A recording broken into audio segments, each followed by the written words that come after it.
শুরু হলো সব খবর যমুনা টেলিভিশনের নিয়মিত আয়োজনে আপনাদের সবাইকে স্বাগত জানাচ্ছি আমি খান তাজনিনা হাসান। পিআর পদ্ধতিতে জাতীয় নির্বাচন সহ ৫ দফা দাবিতে দেশের বিভাগীয় শহরগুলোতে বিক্ষোভ সমাবেশ করেছে জামায়াতে ইসলামী।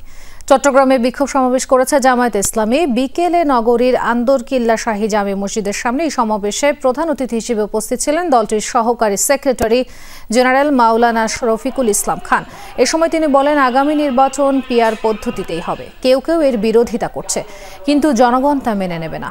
পিআর নিয়ে কোনো ষড়যন্ত্র হলে তা জনগণই প্রতিহত করবে।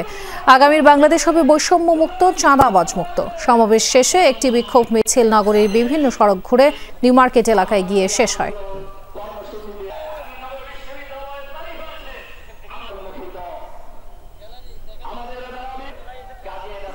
জুমার নামাজের পর ময়মনসিংহে বিক্ষোভ মিছিল বের হয়। মিছিলে নেতৃত্ব দেন কেন্দ্রীয় নেতারা।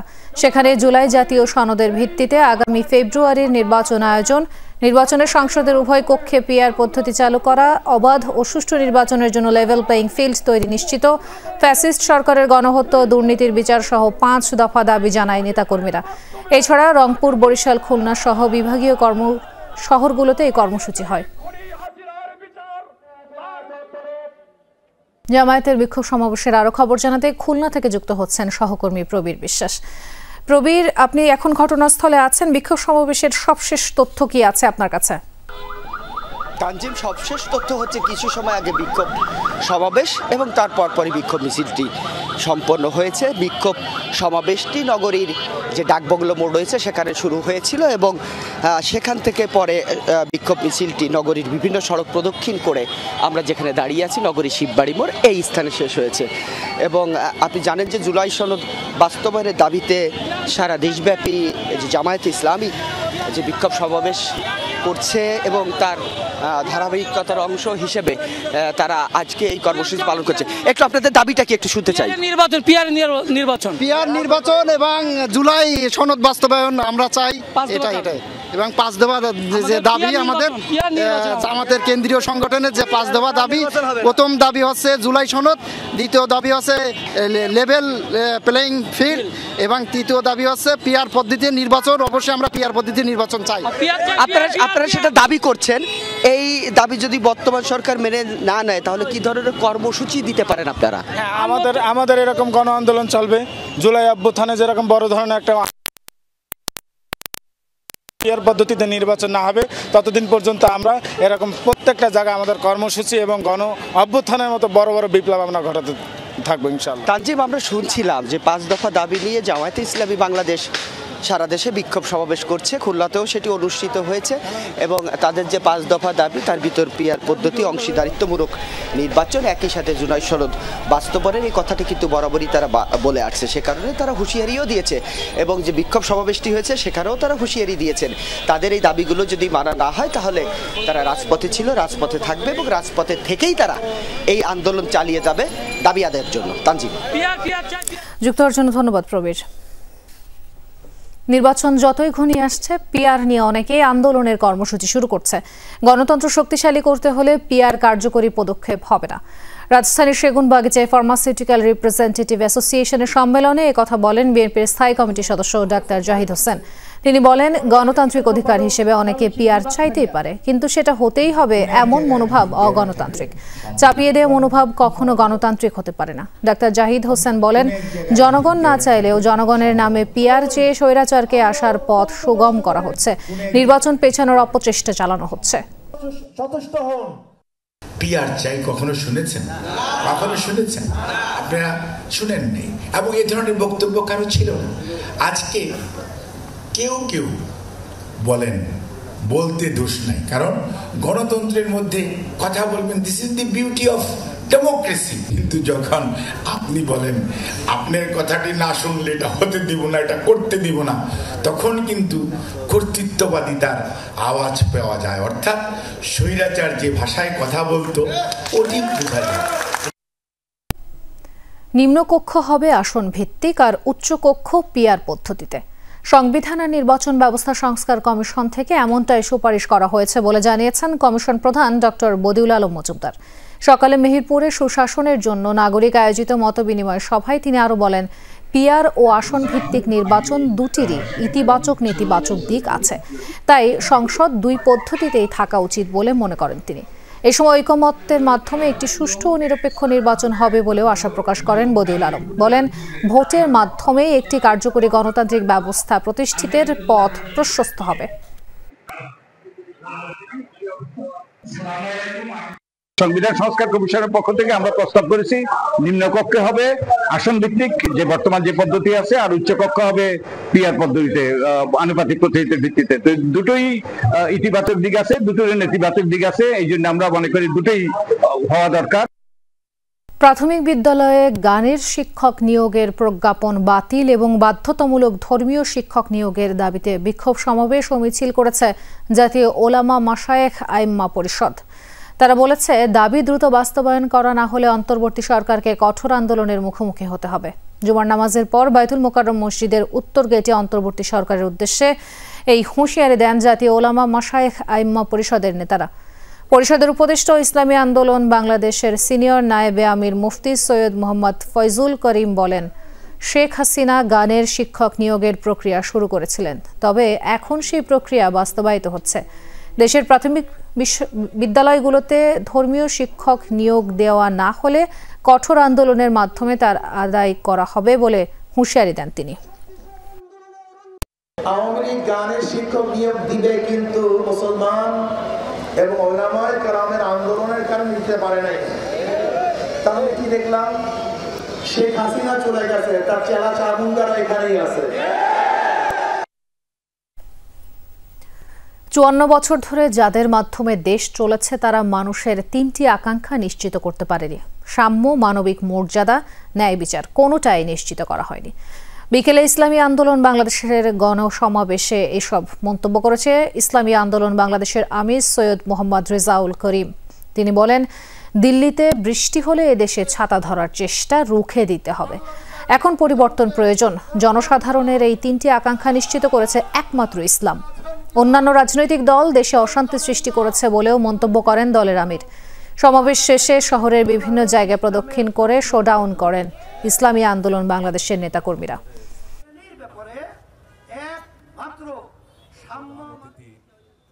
আল্লাহ রাব্বুল আলামিন বলেছেন, যে জাতি নিজের ভাগ্যের পরিবর্তন না করে ওই জাতির ভাগ্যের পরিবর্তন আমি ঘটাই না বা করি না। এখন যারা দেশ ৫৩ বছর পরিচালনা করে আমাদেরকে যে উপহার দিয়েছে, নতুন ভাবে এরা আবার ক্ষমতায় আসলে আমাদেরকে নতুন আবার কি মধু খাওয়াবে, এটা কিন্তু এখন বাংলাদেশের মানুষ বোঝে। নরসিংদীর আলোকবালিতে আবারও সংঘর্ষ হয়েছে। গুলিতে নিহত হয়েছেন এক নারী। অতিরিক্ত পুলিশ সুপার সুজন চন্দ্র সরকার জানান, দুপুরে আলোকবালির সাতপাড়া এলাকায় সংঘর্ষের সময় গুলিবিদ্ধ হয়ে নিহত হন ফেরদৌসী আক্তার। স্থানীয়রা জানায়, আধিপত্য বিস্তার ও রাজনৈতিক অবস্থান নিয়ে কয়েকদিন ধরেই আলোকবালিতে বিএনপির দুই গ্রুপের মধ্যে উত্তেজনা বিরাজ করছিল। অভিযোগ রয়েছে, এলাকার নিয়ন্ত্রণ প্রতিষ্ঠা করতে দুই গ্রুপই দলে নিয়েছে কার্যক্রম নিষিদ্ধ আওয়ামী লীগের নেতাকর্মীদের। এ নিয়ে গতকাল সংঘর্ষে প্রাণ হারান ইদন মিয়া নামের একজন। আহত হয় আরও কয়েকজন। এরই জেরে আজ দুপুরে এক গ্রুপ অপরকে লক্ষ্য করে এলোপাতাড়ি গুলি ছোড়ে, এতে গুলিবিদ্ধ হয়ে ঘটনাস্থলেই প্রাণ হারান ফেরদৌসী আক্তার। ঘটনার পর থেকে এলাকায় অতিরিক্ত পুলিশ মোতায়েন করা হয়েছে। কক্সবাজারের টেকনাফে বিএনপি নেতাকে কুপিয়ে হত্যার ঘটনায় মামলা হয়নি এখনো, তবে দুইজনকে জিজ্ঞাসাবাদের জন্য আটক করেছে পুলিশ। ভোররাতে টেকনাফ পৌরসভার চৌধুরীপাড়া এলাকায় এই ঘটনা ঘটে। নিহত এমদাদ হোসেন পৌরসভার ৭ নং ওয়ার্ডের বিএনপির সহসভাপতি ছিলেন। পুলিশ জানায়, রাতে বাড়ি ফেরার সময় এমদাদের ওপর অতর্কিত হামলা চালায় দুর্বৃত্তরা। এ সময় গুরুতর আহত হয়ে ঘটনাস্থলেই মারা যান এমদাদ। মরদেহ ময়নাতদন্তের পর পরিবারের কাছে হস্তান্তর করা হয়েছে। মামলার কার্যক্রম প্রক্রিয়াধীন। প্রাথমিক ধারণা, পূর্বশত্রুতার জেরেই এই হত্যাকাণ্ড।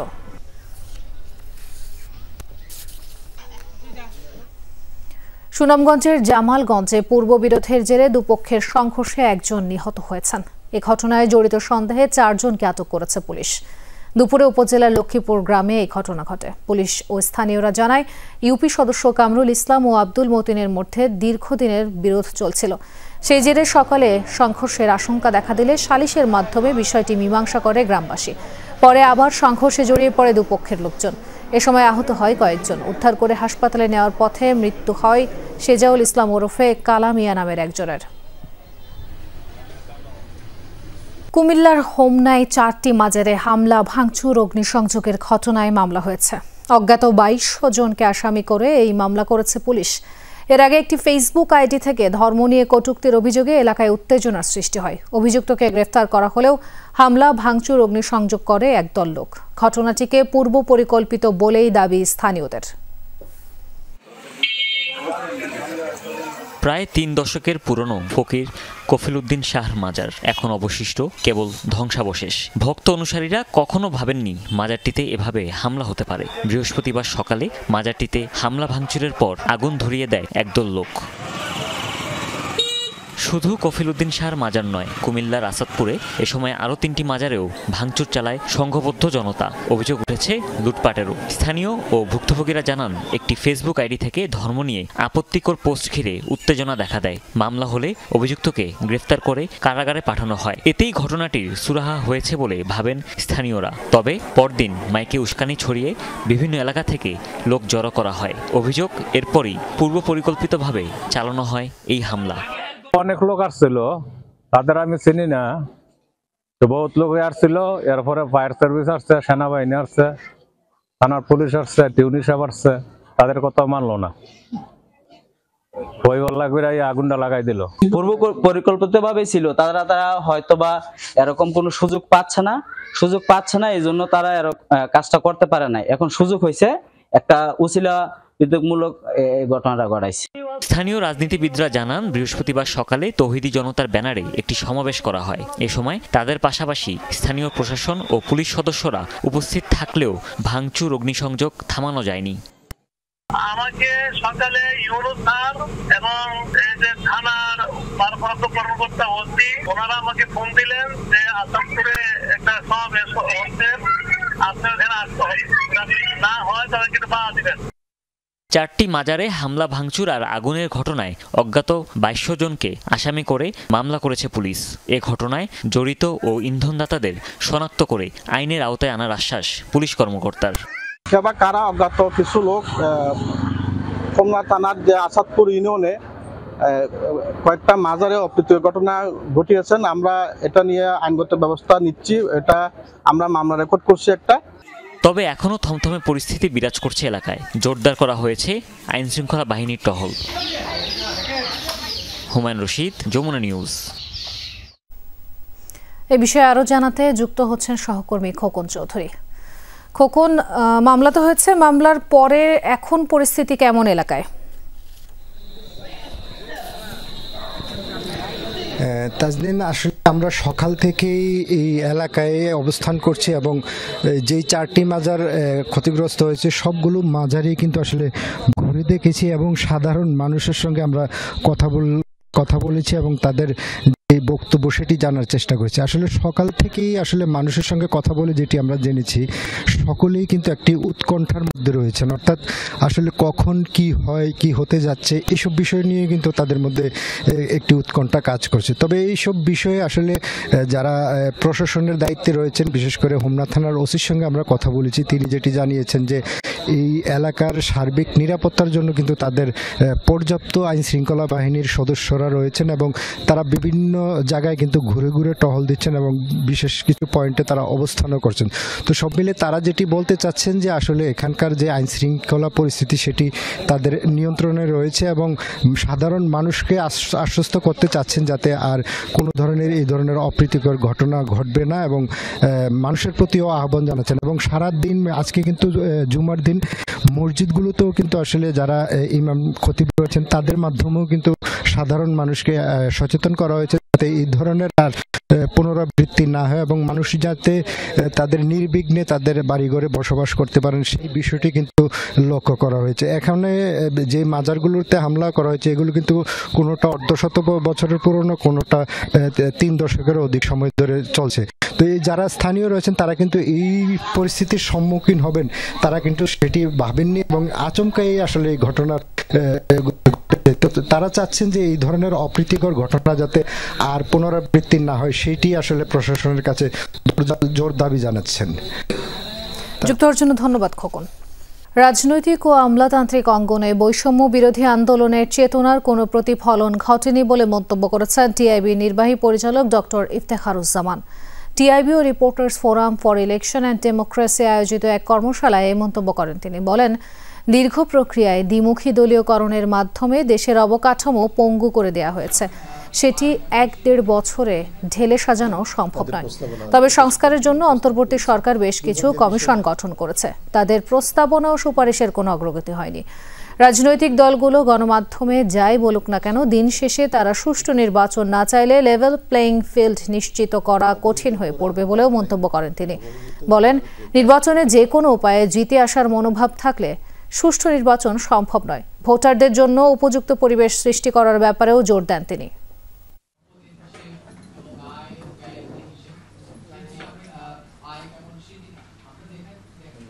তাদের প্রস্তাবনা, তাদের সুপারিশগুলো প্রস্তাব করেছে। দুর্ভাগ্যের বিষয় যে রাজনৈতিক অঙ্গন এবং আমলাতান্ত্রিক অঙ্গন, এই দুইটা জায়গায় সত্যিকার অর্থে আমাদের বৈষম্যবিরোধী আন্দোলনের যে মূল চেতনা, তার থেকে বাস্তব শিক্ষা গ্রহণ করা হয়েছে এরকম দৃষ্টান্ত এখনো কিন্তু বিরল। যেই কারণে আমাদেরকে এই অ্যাজাম্পশনটার উপরে ভিত্তি করেই এবং এটা চট করে ওরা শিক্ষাটা গ্রহণ করবেন এবং গ্রহণ করে তারা সুষ্ঠু নিরপেক্ষ নির্বাচনের জন্য সঠিক ভূমিকা পালন করতে পারবেন, সেই বিষয়টাকে মাথায় রেখে আমাদেরকে কাজ করতে হবে। বুয়েট শিক্ষার্থী সাবিকুন নাহার সনি হত্যা মামলায় যাবজ্জীবন সাজা ভোগ করা আসামি মুশফিক উদ্দিন টগরকে অস্ত্রসহ গ্রেফতার করেছে র্যাব ৩। সীমান্ত এলাকা থেকে অস্ত্র সংগ্রহ করে ঢাকায় এনে বিক্রি করত সে। সংবাদ সম্মেলনে র্যাব জানায় তাকে অস্ত্র ব্যবসায়ী হিসেবে গ্রেফতার করা হয়েছে। 2002 সালের 8 জুন দরপত্র নিয়ে বুয়েট ক্যাম্পাসে ছাত্রদলের তৎকালীন সভাপতি মোকামেল হায়াত খান ও ঢাকা বিশ্ববিদ্যালয়ের সলিমুল্লাহ মুসলিম হলের ছাত্রদল নেতা মুশফিক উদ্দিন টগর গ্রুপের সংঘর্ষ শুরু হয়। এ সময় ক্লাস শেষে হলে ফিরছিলেন শিক্ষার্থী সাবিকুন নাহার সনি। হঠাৎই গুলিবিদ্ধ হয়ে নিহত হন বুয়েটের কেমি প্রকৌশল বিভাগের ওই শিক্ষার্থী। শোকে স্তব্ধ হয়ে যায় পুরো দেশ। এ ঘটনায় ব্যাপক বিক্ষোভ হয়, দাবি ওঠে সন্ত্রাসমুক্ত শিক্ষাঙ্গনের। হত্যা মামলায় 2002 সালেই গ্রেফতার হয় মুশফিক উদ্দিন টগর। সাজা শেষে 2020 সালে মুক্তি পেয়ে আবারও জড়িয়ে পড়ে অপরাধে। বৃহস্পতিবার রাজধানীর আজিমপুর থেকে টগরকে গ্রেফতার করে র্যাব। উনি 20 আগস্ট 2020 সালে কারাবিধি 569 ধারায় কাশিমপুর কারাগার থেকে উনি মুক্তি লাভ করেন এবং পরবর্তীতে উনি স্বাভাবিক জীবনযাপন করছিলেন। এবং এই ঘটনার সাথে আসলে ওই বিষয়টা আমরা প্রথমে মূল্যায়ন করিনি, আমরা অস্ত্র উদ্ধারের বিষয়ে গিয়েছিলাম, বাট পরবর্তীতে আমরা এই বিষয়টা অবগত হই যে উনি এই মামলার সাথে সংশ্লিষ্ট ছিলেন। এ সময় তার থেকে একটি রিভলভার ও 156টি গুলি জব্দ করা হয়। র্যাব জানায় এসব অস্ত্রের যোগানদাতা এবং ক্রেতাদের বিষয়ে জানতে তদন্ত চলছে। ইনিশিয়াল আমাদের যে আলামতগুলো আপনারা সামনে দেখতে পাবেন বা মাস্ক দেখতে পাবেন বা অস্ত্রের যে বিভিন্ন কার্টুজগুলো দেখতে পাবেন, এই সার্বিক বিষয়টা আমরা বিবেচনা করে যেটা বুঝতে পারছি তার কাছে আরও অস্ত্র সন্ধান থাকতে পারে এবং এটি বিস্তারিত তদন্তের অবকাশ রয়েছে। মুখোশ পরে তিনি অস্ত্র ব্যবসা করতেন বলে প্রাথমিক ধারণা র্যাবের। তার বিরুদ্ধে একটি মাদক মামলাও রয়েছে। মাদকের একটা মামলা রয়েছে। রাব্বি সিদ্দিকী, যমুনা নিউজ, ঢাকা। রাজধানীর বিমানবন্দর স্টেশন এলাকায় লেভেল ক্রসিংয়ে ভ্যান গাড়িকে ধাক্কা দিলে লাইনচ্যুত হয় ট্রেনের বগি।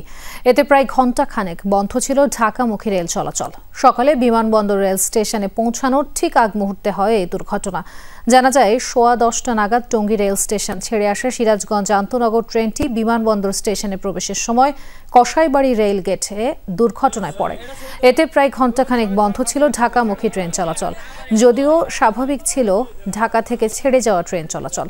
পরে বেলা 12টার দিকে ঢাকা থেকে উদ্ধারকারী ট্রেন যেয়ে প্রায় 1 ঘণ্টার চেষ্টায় দুর্ঘটনা কবলিত ট্রেনটিকে রেল লাইন থেকে সরায়। এতে ট্রেন চলাচল স্বাভাবিক হয়। কর্তৃপক্ষ জানায় দুর্ঘটনায় কেউ হতাহত না হলেও কিছুটা ক্ষতি হয়েছে রেল লাইনের। লেভেল ক্রসিং গেট পার হওয়ার পরে একটি ভ্যান গাড়ির সাথে সংঘর্ষ লেগে ওই আমার পিছনের মাঝখান থেকে ইঞ্জিন থেকে 3 নম্বর বগি 4টি জায়গায় লাইনচ্যুত হয়। এতে প্রায় এক ঘন্টা 30 মিনিটের মধ্যে ট্রেন চলাচল ঢাকাগামী সমস্ত ট্রেনগুলো বন্ধ ছিল। তো ঢাকা থেকে সমস্ত গাড়িগুলো স্বাভাবিকভাবেই ছেড়ে যায়। অনুষ্ঠিত হলো ৪৭তম বিসিএস এর প্রিলিমিনারি পরীক্ষা। সকাল ১০টা থেকে রাজধানী সহ দেশের ৮ বিভাগীয় শহরে ২৫৬টি কেন্দ্রে অনুষ্ঠিত হয় পরীক্ষা। ২০০ নম্বরের পরীক্ষার জন্য নির্ধারিত ছিল ২ ঘন্টা সময়, যা শেষ হয় বেলা ১২টায়। সরকারি কর্ম কমিশন জানিয়েছে, এবারের বিসিএস এ ৩,৭৪,৭৪৭ জন চাকরি প্রার্থী আবেদন করেছেন। এবার ক্যাডার পদে ৩,৪৮৭ এবং নন ক্যাডার পদে ২০১ জনকে নিয়োগ দেওয়া হবে। সকাল ৯:৩০টার আগে পরীক্ষার্থীদের কেন্দ্রে প্রবেশের সময় নির্ধারিত ছিল। তবে নির্ধারিত সময়ের কিছু পরও যারা কেন্দ্রে যান তাদেরও পরীক্ষায় অংশগ্রহণের সুযোগ দেওয়া হয়। প্রতিবন্ধী পরীক্ষার্থীদের জন্য শ্রুতিলেখক নেওয়ার সুযোগ রাখা হয়েছিল, তাই কিছুটা সময়ও বেশি পেয়েছেন তারা।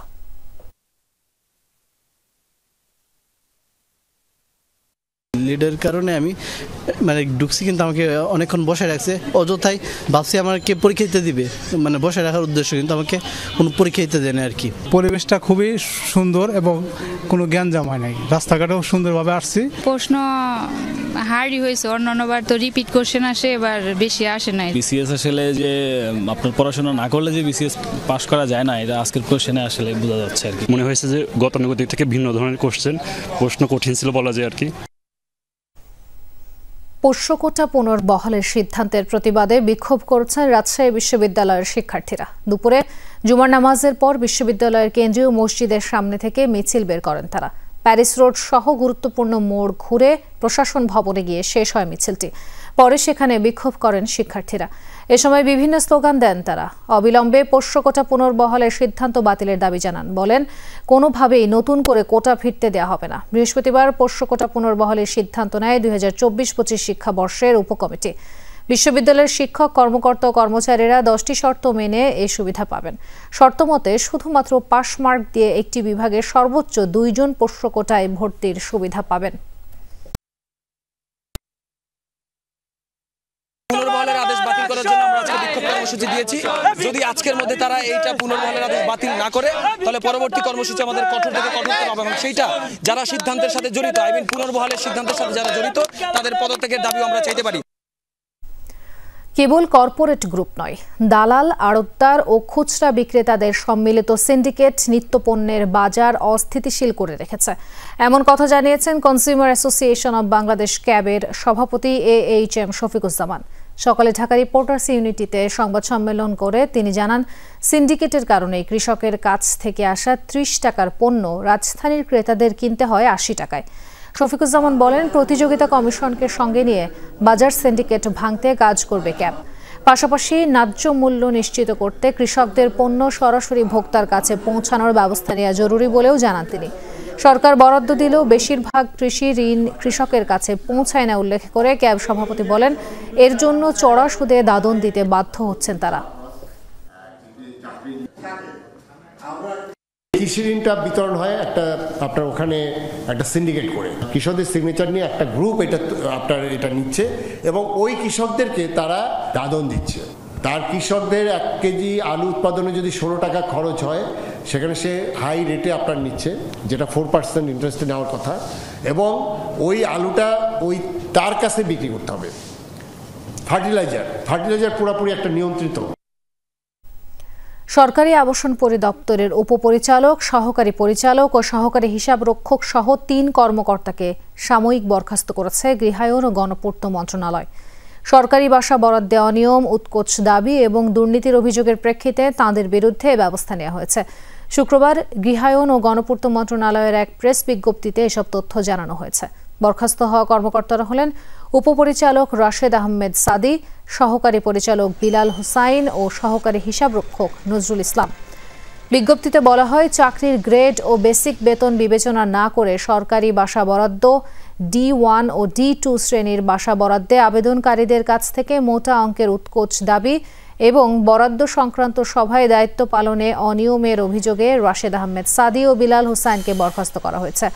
এছাড়া সহকারী হিসাবরক্ষক নজরুল ইসলামের বিরুদ্ধে অভিযোগ রয়েছে, তিনি ঊর্ধ্বতন কর্তৃপক্ষের নাম ব্যবহার করে সিন্ডিকেটের মাধ্যমে বাসা বরাদ্দের নামে আবেদনকারীদের কাছ থেকে উৎকোচ দাবি করেছেন।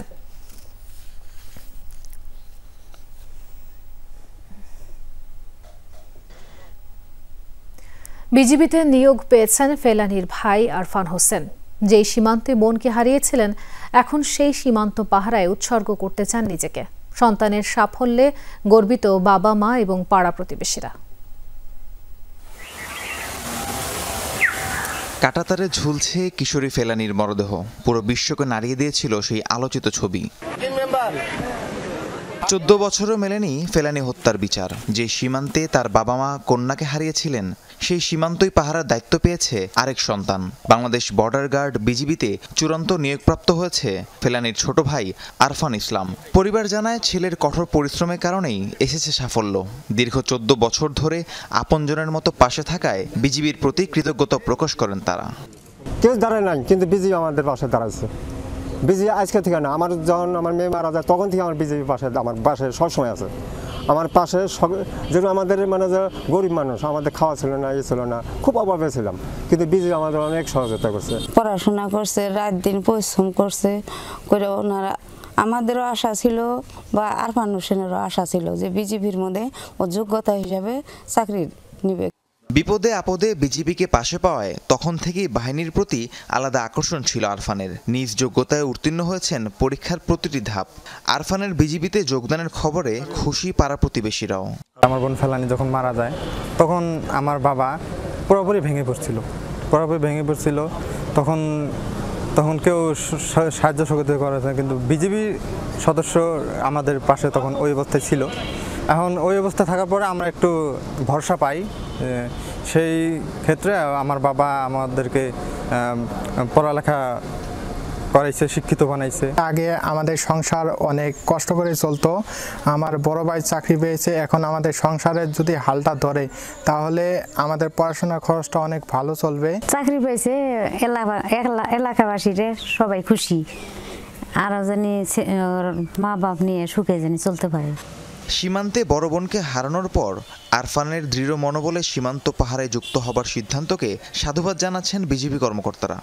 আমরা গর্বিত যে ফেলানীর ভাই মোহাম্মদ আরফান হোসেন নিজস্ব যোগ্যতায় বিজিবির 104তম ব্যাচে সিপাহী পদে যোগ দিয়ে তার পরিবারের জন্য নতুন আশার দ্বার খুলে দিয়েছেন। বর্ডার গার্ড বাংলাদেশ সবসময় একটি পেশাদার, মানবিক ও দায়িত্বশীল বাহিনী হিসাবে সীমান্তে শান্তি, নিরাপত্তা ও মানবাধিকার নিশ্চয়তা দিতে প্রতিশ্রুতিবদ্ধ।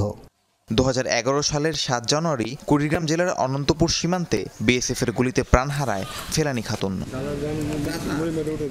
রাহিম সারোয়ার, যমুনা নিউজ। 11 দিন পর রাঙ্গামাটির কাপ্তাই বাঁধের 16টি জল কপাট বন্ধ করে দেওয়া হয়েছে। হ্রদের পানি কিছুটা কমে আসায় সকাল 8টায় বাঁধের সবকটি জল কপাট বন্ধ করে দেওয়া হয়। এর আগে কাপ্তাই হ্রদে পানি বৃদ্ধি পেয়ে বিপদ সীমার কাছাকাছি পৌঁছানোয় গত 8 সেপ্টেম্বর বাঁধের 16টি গেট 6 ইঞ্চি করে খুলে দেওয়া হয়। পরে পানির উচ্চতা বাড়তে থাকায় জলকপাটগুলো 3.5 ফুট পর্যন্ত খুলে দেওয়া হয়। তবে এখনও কাপ্তাই হ্রদের পানির উচ্চতা 108 ফুটের উপরে রয়েছে। রাজধানীতে অনুষ্ঠিত হলো অ্যাক্টিভ পালস হাফ ম্যারাথন। হাতিরঝিলে ভরে ছিল শত শত দৌড়বিদের মিলন মেলা। আয়োজকরা জানান, অভিজ্ঞ ও নতুনদের একই মঞ্চে আনা এবং দৌড় পরিবারে সম্পৃক্ত করাই ছিল ইভেন্টের মূল উদ্দেশ্য। মিডিয়া পার্টনার ছিল যমুনা টেলিভিশন। ভোর না হতেই হাতিরঝিলে হাজির শত শত মানুষ, চোখে মুখে প্রাণ প্রাচুর্যে ভরপুর। সূর্য ওঠার আগেই শুরু হয় দৌড়। অ্যাক্টিভ পালস হাফ ম্যারাথনে দৌড়ের ক্যাটাগরি ছিল 3টি: 21.09 কিলোমিটার, 7.23 কিলোমিটার আর খুদে বন্ধুদের জন্য 2 কিলোমিটারের ক্যাটাগরি। সবচেয়ে বেশি নজর কাড়ে শিশুদের উচ্ছ্বাস উদ্দীপনা। এবারে রানিং এক্সপিরিয়েন্স খুবই ভালো। আমি 7.321 কিলোমিটারে দৌড়িয়েছি। দৌড়িয়ে খুব ভালো লাগলো, একদম উত্তেজনামূলক একটা বিষয় ছিল। আমাদের একটা বড় ভাই আছে, ও মানে রেগুলারই রানিংয়ে আসে, তো ওনার কাছে অনেকগুলো মেডেল, সার্টিফিকেট, তো ওই অনুপ্রেরণা আজকে আমরাও আসলাম আর কি। আমাদের হচ্ছে দৌড়ালে শরীরে একটা শরীর চর্চা হয় আর শরীর খুবই ভালো থাকে। প্রায় 3000 অংশগ্রহণকারীর মধ্যে ছিলেন ভিনদেশিরাও। প্রথমবার ম্যারাথনে দৌড়ে মেডেল জয়ীদের উচ্ছ্বাস ছিল চোখে পড়ার মতো। ডক্টর বলেছে যে হালকা পাতলা একটু এক্সারসাইজ করতে, তো আমি ভাবলাম যে এক্সারসাইজের পাশাপাশি যদি আমি রানটা স্টার্ট করি তো আমার হেলথ কন্ডিশন একটু আপডেট করতে পারবো। একটু হিউমিডিটি বেশি ছিল, দৌড়ানোর সময় প্রচুর ঘাম ছিলাম, বাট আলহামদুলিল্লাহ অনেক সুন্দরভাবে ফিনিশ করতে পেরেছি। আমি ফার্স্ট টাইম 2 কিলোমিটারে দিয়েছিলাম ফান রান হিসেবে, বাট এবার আমার মনে হচ্ছে আমার রিস্কটা নেওয়া উচিত। আমি একটু ইমপ্রুভ করার ট্রাই করেছি। প্রথমবারের আসলে অনুভূতি মানে ভাষা প্রকাশ করার মতো না, ভাবিও নাই যে প্রথমবার দিয়েই মেডেলটা পাবো। দৌড়েছেন পেশাদার অনেকে, বিজয়ীদের কাতারে তাদের অংশটাই লম্বা। রেগুলার রান করি, তো রান করার জন্য আমার অ্যাক্টিভিটিটা অনেক বাড়ছে। তাছাড়া এখানকার ওই যে অ্যাক্টিভ প্লান্সের মানে হাইড্রেশন পয়েন্ট থেকে শুরু করে অল দ্য বেস্ট ছিল। আমার হাই প্রেশার ছিল, তো আমি ম্যারাথন করার পরে আমি আলহামদুলিল্লাহ ভালো ফিল করছি এবং বিভিন্ন কমিউনিটির সাথে পরিচয় হচ্ছে। গাউতে করছি, 300 ফিটে করছি, 300 ফিট আমি ডুয়েলথনে পার্টিসিপেট করছি, ওটা ছিল ফার্স্ট টাইম। আয়োজকরা জানান দিন দিন দৌড়ের প্রতি মানুষের আগ্রহ বাড়ছে। ভবিষ্যতে আরও বড় ইভেন্ট প্রস্তুতির কথাও জানান আয়োজকরা। নেক্সট চট্টগ্রাম ম্যারাথন আছে, আমরা 42 কিলোমিটার করার প্ল্যান করছি। আজকে হাফ ম্যারাথন ছিল, আর বিজয় রান 16 ডিসেম্বরের ফলে খুব বড় একটা প্ল্যান আছে আমাদের। আর এর বাইরেও আমরা উইমেন কেন্দ্রিক ইভেন্ট করি, যে ডিরেক্টলি শুধুমাত্র ফিমেল সেন্ট্রিক একটা ইভেন্ট, ওইটা আমাদের হবে জানুয়ারিতে। পরে বিজয়ীদের হাতে তুলে দেওয়া হয় পুরস্কার, শুভেচ্ছা স্মারক তুলে দেওয়া হয় ইভেন্টের স্পন্সর এবং মিডিয়া পার্টনার প্রতিষ্ঠানের প্রতিনিধিদের হাতে। তাজনুর ইসলাম, যমুনা নিউজ, ঢাকা। এবার গাজার আগ্রাসনের বিরুদ্ধে সোচ্চার হলেন হলিউড তারকারা। বুধবার লন্ডনে আয়োজিত টুগেদার ফর প্যালেস্টাইন কনসার্টে বিশ্বকে ইসরায়েলের নির্মমতার কথা জানান বিখ্যাত সব সঙ্গীত শিল্পী, অভিনেতা ও চিত্রকররা। ফিলিস্তিনের জন্য অর্থ সংগ্রহের সবচেয়ে বড় আয়োজন ছিল এটি, যার হৃদয়ে নাড়া দিয়েছে পশ্চিমাদেরও। The motherland of beginnings, the motherland of all ends. She was known as Palestine. She forevermore will be known as Palestine. হাজার হাজার মানুষের সামনে মঞ্চে উঠলেন হলিউড তারকা বেনেডিক্ট কাম্বারব্যাচ। পাঠ করতে শুরু করলেন ফিলিস্তিনি কবি মাহমুদ দারবিশের কবিতা। বেনেডিক্টের কবিতায় মুগ্ধ হয়েছেন বিশ্ববাসী। সামাজিক যোগাযোগ মাধ্যমে ছড়িয়ে পড়া এক ভিডিও শেয়ার দিয়ে আবেগঘন মন্তব্য করেছেন ভক্ত ও তারকারা। বুধবার লন্ডনের ওয়েলম্বি এরিনা স্টেডিয়ামে অনুষ্ঠিত হয় টুগেদার ফর প্যালেস্টাইন কনসার্ট। এই অনুষ্ঠানের মাধ্যমে ফিলিস্তিনের জন্য অর্থ সংগ্রহের সবচেয়ে বড় কনসার্টের সাক্ষী হলো বিশ্ববাসী। শুধু বেনেডিক্ট কাম্বারব্যাচ না, এই আয়োজনে উপস্থিত ছিলেন আরও অনেক হলিউড তারকা।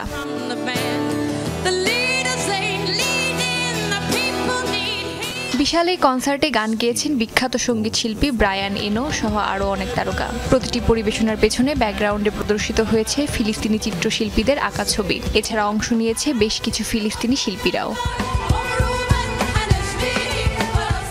কনসার্টে নাচ গান আর কবিতার মতো ব্যতিক্রমী আয়োজনের মাধ্যমে বিশ্ববাসীর কাছে গাজার ইসরায়েলি বর্বরতার চিত্র তুলে ধরেন হলিউড তারকারা। অস্মিতা বিশ্বাস, যমুনা নিউজ। আচ্ছা, টিকটিকিদের পছন্দের পিৎজার ফ্লেভার কি?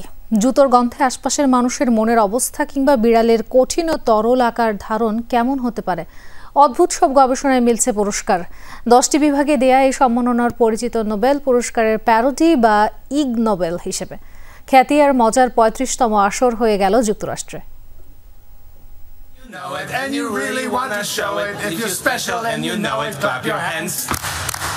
গরুর শরীরে জেব্রার মতো ডোরাকাটা রং করে দিলে তাকে কি আর গরু ভেবে কামড়াবে মশামাছি? কিংবা কোন ধরনের পিৎজা খেতে পছন্দ করে টিকটিকিরা? অদ্ভুত এসব গবেষণা করে রীতিমতো পুরস্কার বাগিয়ে নিচ্ছেন গবেষকরা। মূলত নোবেল পুরস্কারের প্যারোডি হিসেবে দেওয়া হয়েছে ইগ নোবেল। বৃহস্পতিবার যুক্তরাষ্ট্রের বস্টনে 35তম আসরে অদ্ভুত সব গবেষণার জন্য 10টি ক্যাটাগরিতে দেওয়া হয় সম্মাননা। বস্টন ইউনিভার্সিটিতে digital magazine Annals of Improbable Research আয়োজন করে এই মজার প্রতিযোগিতা। পুরস্কৃত করা হয় ব্যতিক্রমী ভাবনা ও গবেষণাকে। নোবেল পুরস্কারের কয়েক সপ্তাহ আগে অনুষ্ঠিত হয় এই প্রতিযোগিতা।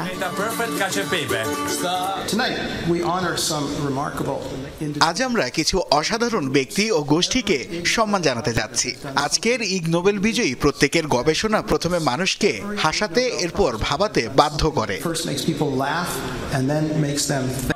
ইগ নোবেলের এবারের আয়োজনে বিজয়ীদের মাঝে ছিলেন ভারতের একদল গবেষক, যারা বের করেছেন পায়ের গন্ধওয়ালা জুতো তুলে রাখার সময় তা আশেপাশের মানুষের চিন্তাকে প্রভাবিত করে কিনা। রয়েছে যুক্তরাষ্ট্র ও ইসরায়েলের গবেষকরা, যাদের গবেষণার বিষয় খাবারের মাত্রা বাড়াতে টেফলন পলিমার যুক্ত করার উপায় সন্ধান। বিড়াল যদি তরল কিংবা কঠিন পদার্থের একই দুই রূপে আবির্ভূত হয় কেমন হবে সেটা খোঁজ হয়েছে সেই প্রশ্নের উত্তর। এমনকি দীর্ঘ ৩৫ বছর ধরে নিজের আঙ্গুলের নখের বৃদ্ধি গবেষণা করায় মরণোত্তর সম্মাননায় ভূষিত করা হয় এক গবেষককে। প্রয়াত ডক্টর উইলিয়াম বি বিনকে দীর্ঘ ৩৫ বছর ধরে তার একটি নখের বৃদ্ধির হার ক্রমাগত রেকর্ড এবং বিশ্লেষণ করার জন্য ইগ নোবেল সাহিত্য ভূষিত করা হলো। আসরে পুরস্কার বিতরণের পাশাপাশি ছিল সাংস্কৃতিক পরিবেশনা। এবছরের নির্ধারিত থিম অনুযায়ী গ্যাস্ট্রোনিউরোলজিস্ট বা পরিপাকতন্ত্র বিশেষজ্ঞ এবং তাদের রোগীদের নিয়ে ছোটখাটো একটি অপেরার আয়োজন করে শিল্পীরা। সবশেষ রীতি অনুযায়ী বিজয়ীদের সম্মান জানাতে স্টেজে তাদের দিকে কাগজের তৈরি উড়োজাহাজ ছুড়ে মারে দর্শকদের পাশাপাশি আসল নোবেল বিজয়ীরা।